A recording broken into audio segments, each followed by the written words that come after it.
Oops! Andito na naman si Uncle Tax! At ngayon, andito ako sa Burjuman at tutungo ako sa simbahan upang magsimba at magdasal. Bawas kasalanan muna tayo at pasalamat sa puong may kapal. Nasa escalator na ako, kaya papunta na ako sa tren.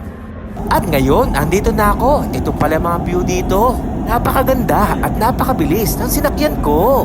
At syempre, kagandahan nito, walang masyadong sakay. Ayos! At ngayon, andito na ngayon ako sa St. Mary Catholic Church. At dito pala, iba-ibang lahi, puro Katoliko rin pala. May Indian, Nepal, African at iba pa.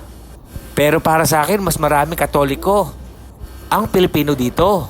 Lord, maraming salamat po, Panginoon ko, sa lahat-lahat ng biyaya na binibigay niyo sa amin. Salamat po at ginagabayan niyo po ang mga tao sa buong mundo.